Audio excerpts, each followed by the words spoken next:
The Babysitter by Sean Hood. With one hand, you scratch under the cat's chin, feeling her purr against your fingertips. Her coat is lush and blue-gray. With the other hand, you hold a bright, serrated blade, curved like a talon.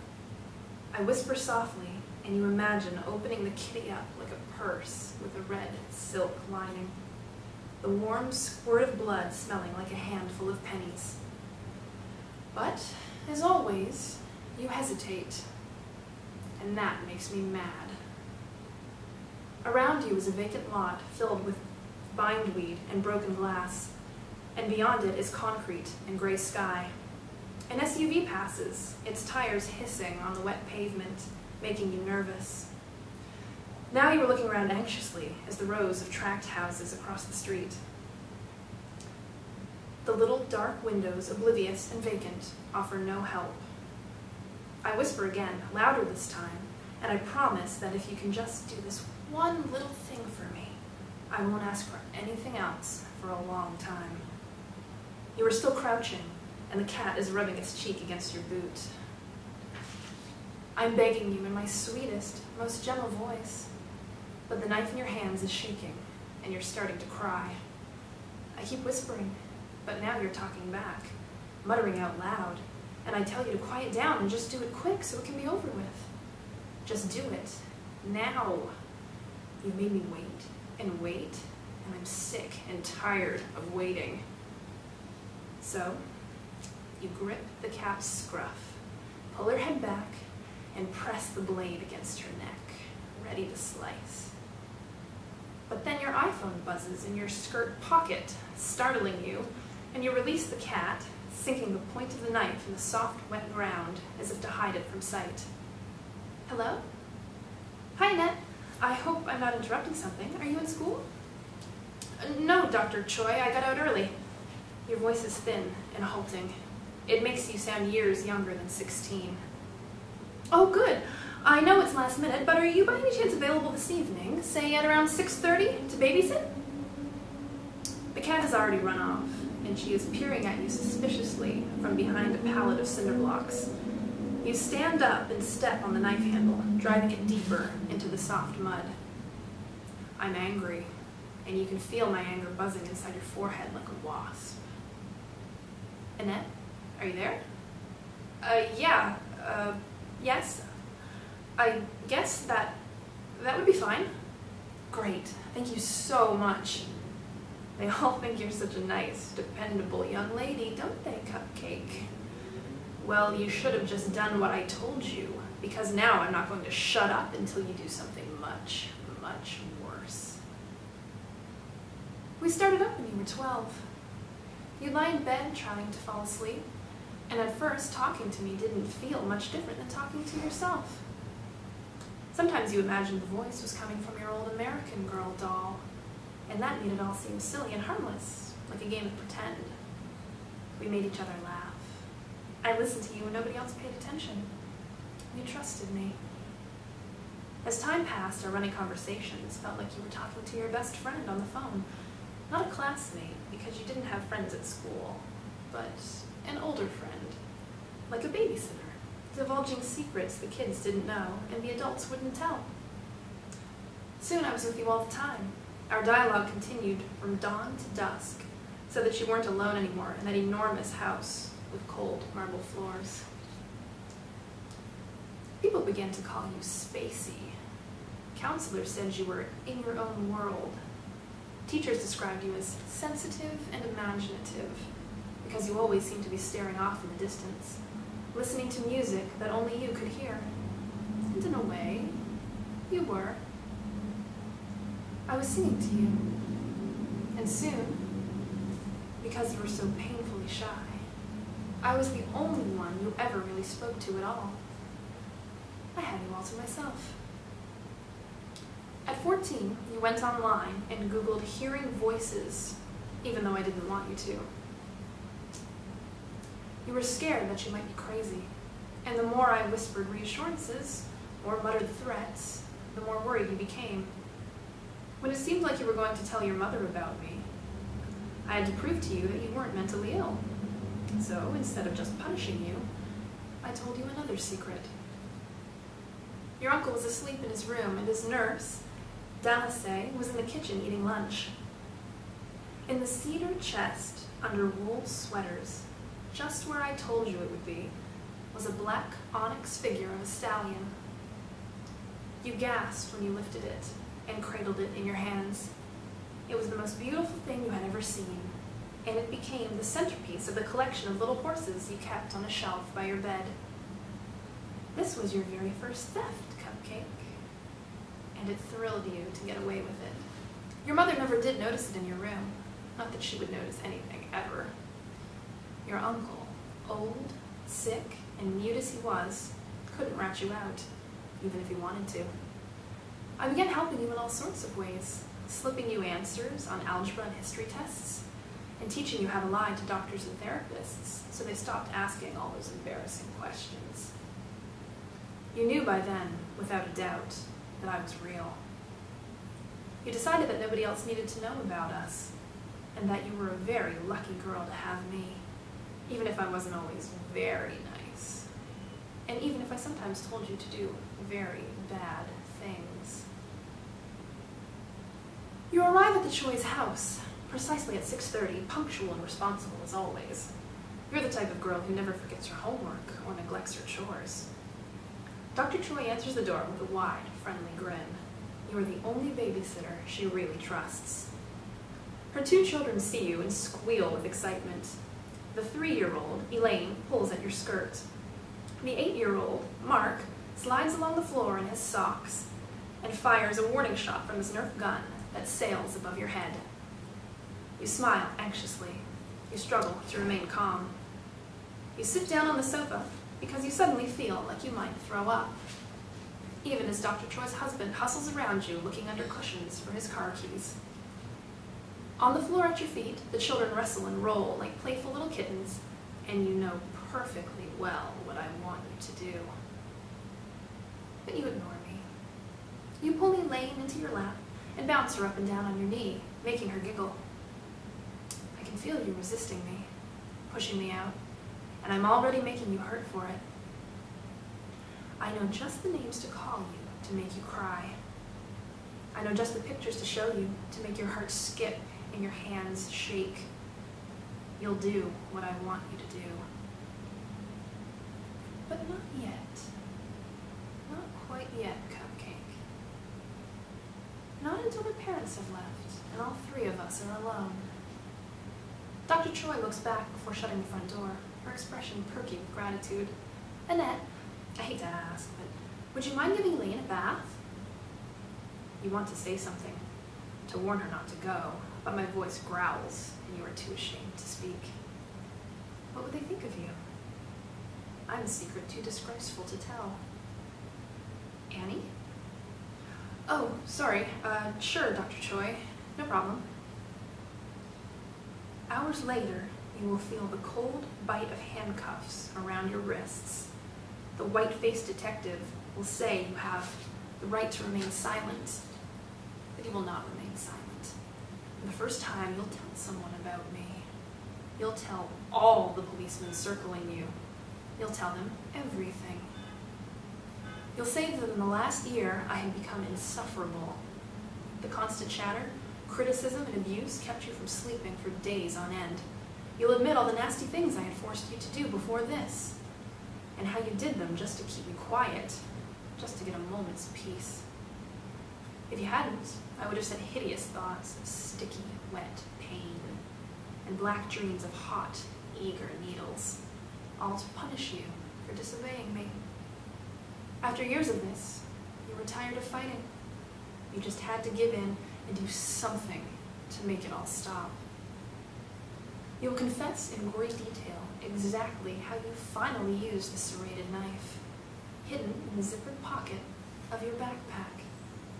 And that is why you will say, trying to make them understand, your prim white button-down and long wool skirt are sodden with blood.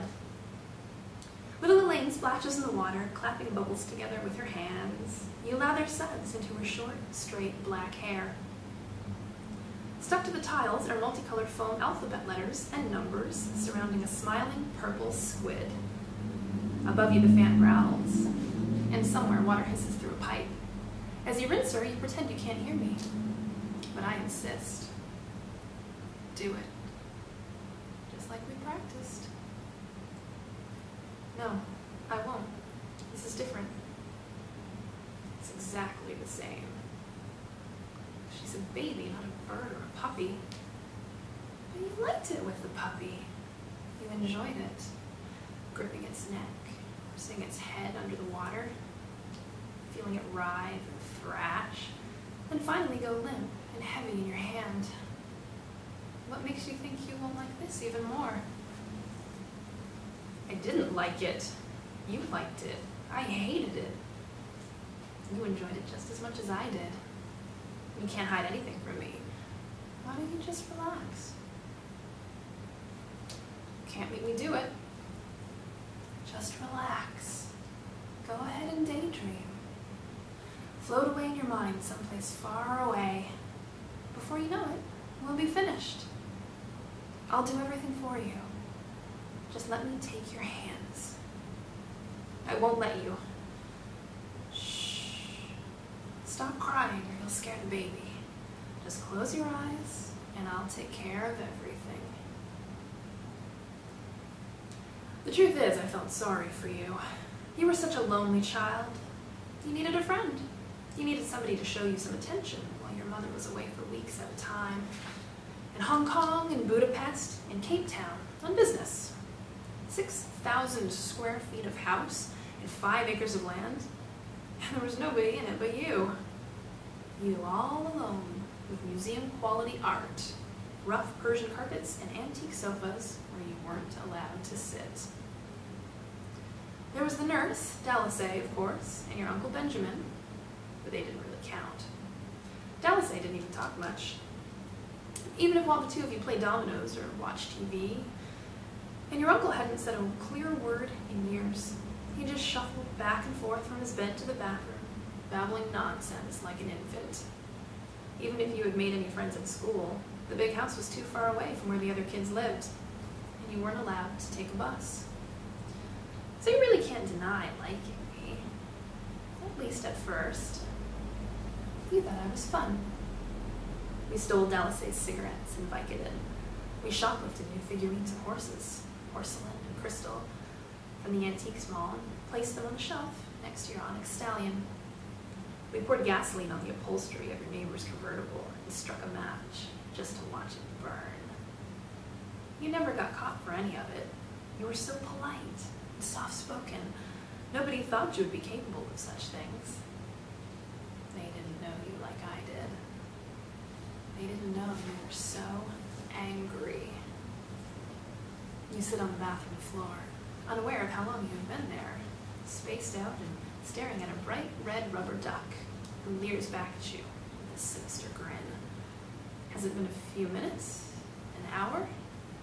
What did we do while you weren't paying attention?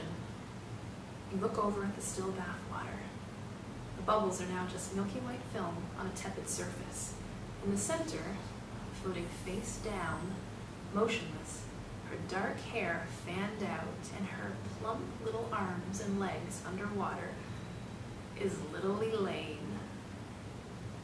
No, wait. It is not little Elaine. You see this, but it's too late to stop your scream or your arms from flapping in shock. It's her American Girl doll, her little plastic double floating naked in the tub. What happened? Calls out Mark from beyond the closed door. You can hear Elaine running nude in the hallway, her tiny wet feet slapping along the hardwood floor, her towel fluttering behind her like a cape. Is something wrong? You want to lock the door, but the knob has no lock. I'm going to be in here for a while, you answer, keeping your voice chirpy and calm. You help your sister with her pajamas. For a moment, you just sit there on the floor with your fist clenched and your mind closed tight. Then, when you reach down to pluck the doll up from the bath, I push. Something tears deep within your psyche, and a kind of dark blood flows down over your thoughts. It was your mother you hated most, for criticizing you, for belittling you, for making you sit alone with your bedridden uncle on Dallas's days off. Uncle Ben disgusted you. He had the plump, pasty face of a toddler, with long, lumpy strings of drool hanging from his lower lip. You'd sit with him, like his babysitter, as he stared blankly at the TV, and you spoon pureed carrots into his toothless mouth. Sometimes a button of his pajama top would come undone, giving you peekaboo glimpses of moist, wrinkled skin covered in a spidery black hair, swelling and then softening with each rattling breath. You'd think about other girls had at parties and out on dates, and you'd get more and more enraged. Sometimes you imagined taking a pillow and suffocating him, and the thought gave you such deep, delicious pleasure you couldn't tell if the idea was yours or mine. Once you actually held out your cigarette, later blaming Dallas for the smell, and considered pressing the burning tip against the sole of his foot. He saw what you were about to do, and he let loose a rattling gasp. You could have hurt him if you had really wanted to, and there would have been no way for him to tell. Remember how the thought made you smile? You can't blame me for that one, Cupcake. That was your idea. I had nothing to do with it. Alone in the bathroom, you bark with rage and pain, and you push the doll under the water, wrenching and twisting its right arm until it pops off, dangling from the string. The knife is out now, the contents of your backpack scattered under the pedestal sink, and you are slashing the doll along her back, digging deeply into the cloth with the tip and tearing out its wet stuffing. Your head twitches and then thrashes back and forth like a frenzied animal caught in a trap. Please, stop it, you beg. No, you don't want it to stop. You want more. No, I don't. I want it to stop. Then just do it all the way, for real, like we practiced. And I promise it will be over. I hate you. I hate you so much. Hey, aren't you finished yet? Comes the little boy's voice from the other side of the bathroom door. Don't, you try to say, clutching the shower curtain and hanging your head. What? I can't hear you. Don't open the door. Please don't open the door. But he does open the door a crack, and he looks in with wide, trusting eyes. The little boy who, under the pranks and back talk, has formed a little crush on you.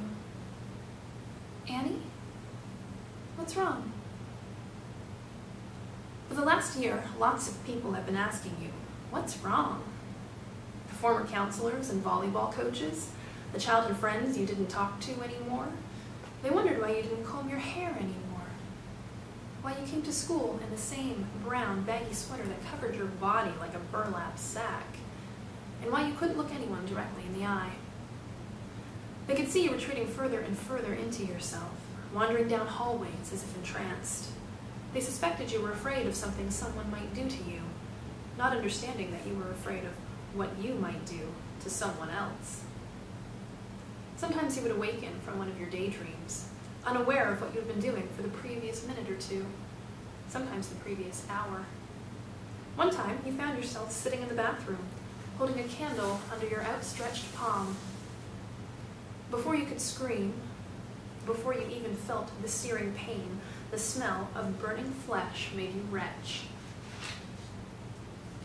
After that, you decided you had been possessed by some kind of demon, or perhaps the devil himself.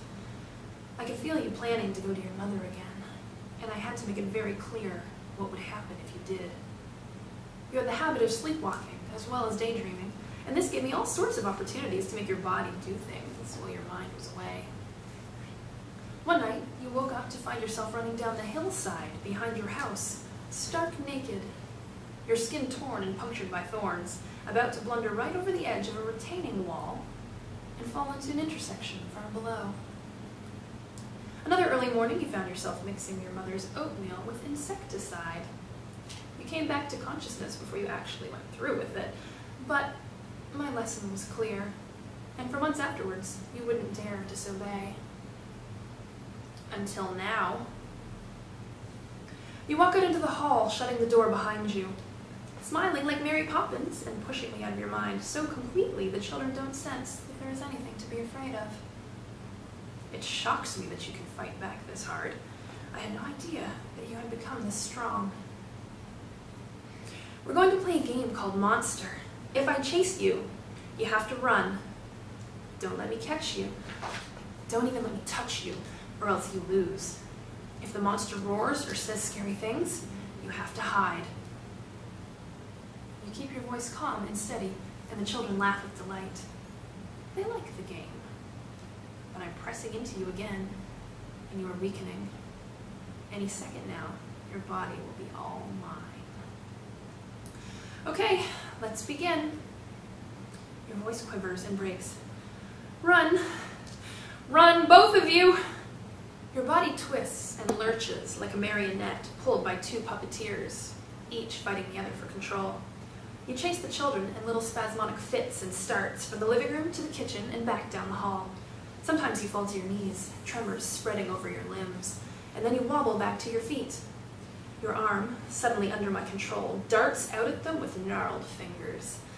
Maybe the children think that you're holding Mark's Peter Pan dagger, because when the razor-sharp blade inches from their cheeks, they only chortle with glee.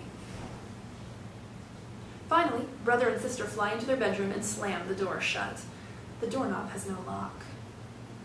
With one hand, you grab the handle, and with the other, you grip the knife. The force of our wills pulls your body in different directions and nearly tears you in half. You let out an agonized howl ending in a sharp shriek. It doesn't sound quite human. Inside their bedroom, the two children stop at the foot of their bunk beds, like fawns freezing at the sound of a gunshot. Some deep bodily reflex puts them on high alert. Some primal dread reminds them their mother is far away. But before adrenaline can shoot through their bloodstream, the reassuring voice of their babysitter speaks within them. Isn't Annette funny? She's making sounds like a wolf. She's the big bad wolf. You'd better block the door. Suddenly, the children are laughing again. And the boy is jamming a chair under a doorknob, the idea just popping into his head out of nowhere. The girl is laughing again at memory of a silly cartoon wolf, one that she has never actually seen. Push the dresser against the door, too. Anything heavy that you can find. The big bad wolf is going to huff. Perhaps the children think they are just imagining your voice. Perhaps children are just more open to hearing inner voices that are not their own. But you, Annette, are doing this. You're using your voice to protect them from harm, and the irony does not escape me. So, while you're concentrating on the children, I enter you again, and throw your body hard against the door. Inside, the kids scream with laughter and jump back. I slam you so hard against the door that two of your ribs crack, and the door splinters in its frame. I'll huff, and I'll push. You'd better climb out the window and run to the neighbors. Right now, the wolf's almost in. But the children don't go to the window. They know they're not allowed to do this. Mama would be mad. Now the only voice you can hear is mine. I'm going to get in, Cupcake. I'm going to kill them. No, you won't. Before I can slam you against the door a third time, you wrench back control and fling yourself backwards, falling and cracking your head on the hardwood floor. Not quite hard enough to knock yourself unconscious, but enough to see stars. Nice try. But you're not done. You hold the knife to your wrist, the tip puncturing your palm.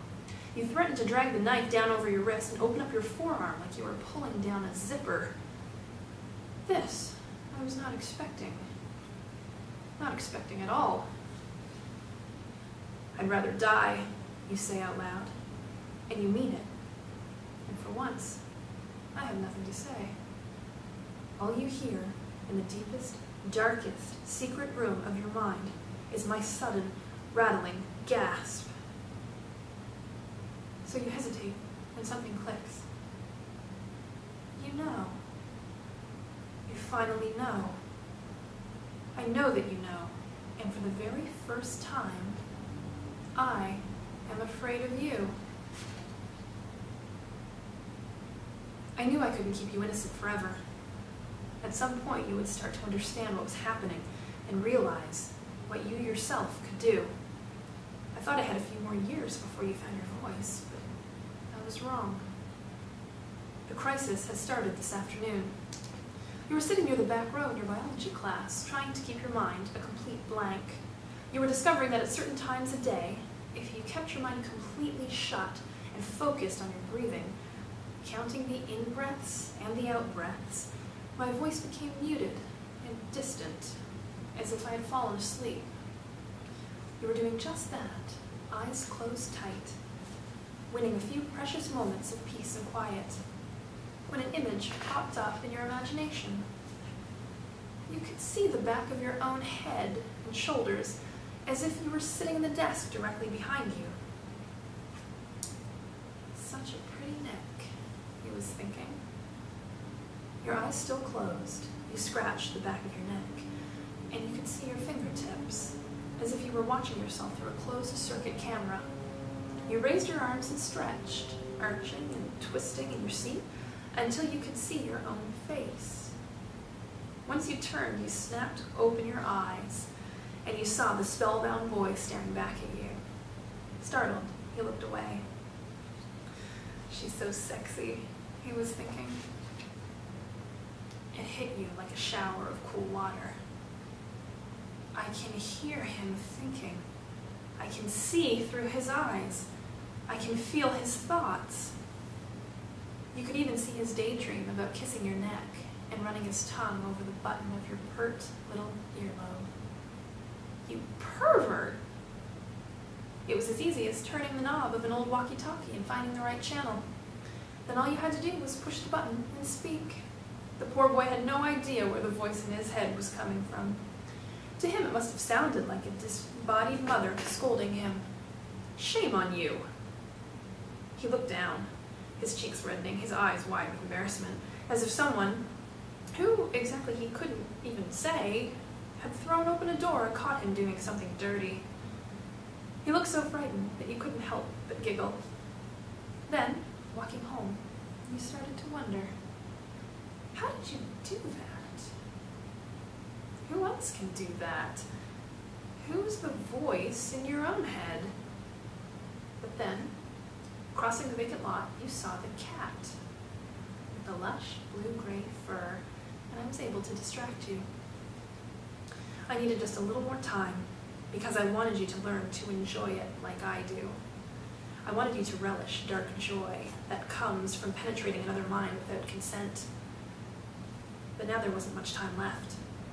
The thing I had been building to, the thing that we were going to do together, that I had been looking forward to for so many years, had to happen right away, that very night, or it wasn't going to happen at all. But it will happen. Won't it, cupcake? Just not quite the way I expected it to. You will do things that even I couldn't have imagined possible.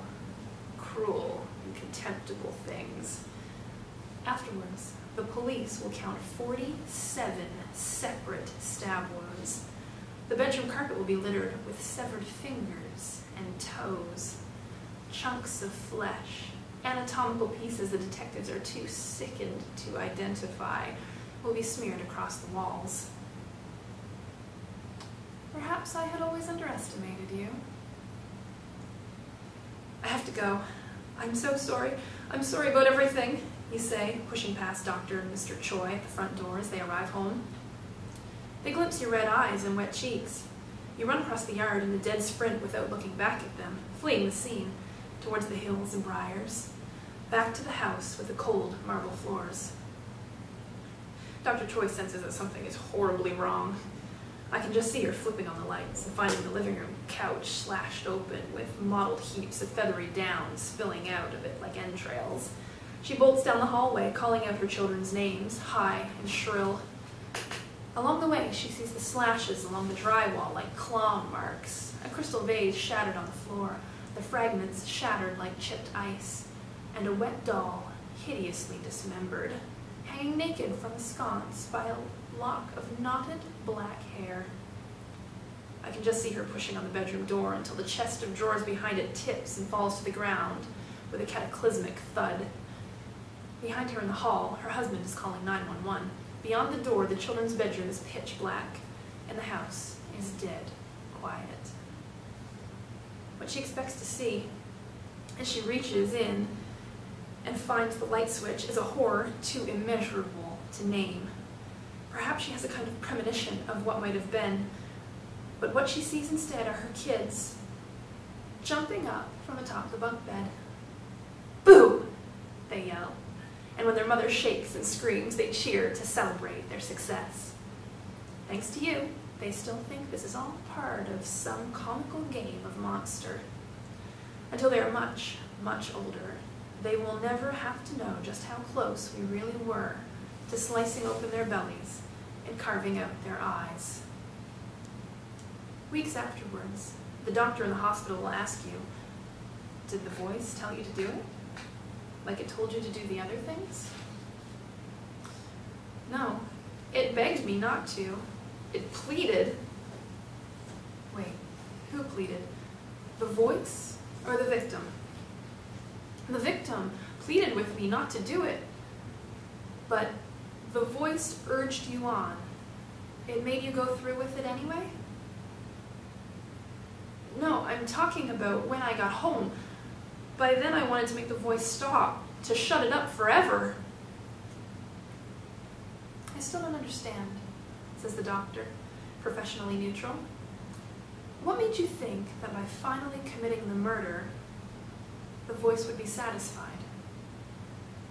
Why did you think that the voice wouldn't just keep asking for more?" No, you're not listening. He was the voice. You look at me as if for the first time.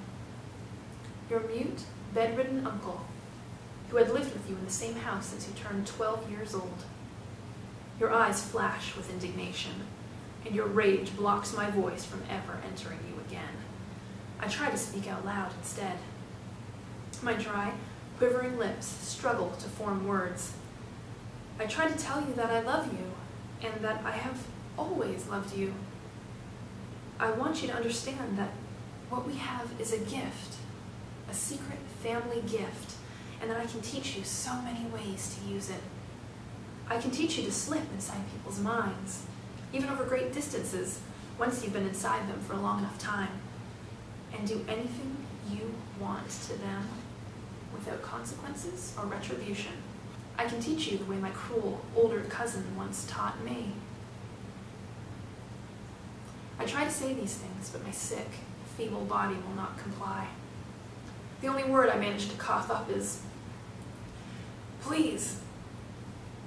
But by then, the bright, serrated knife, raised high like the claw of a harpy, is already descending in an arc and sinking to the hilt of my swollen neck. The end.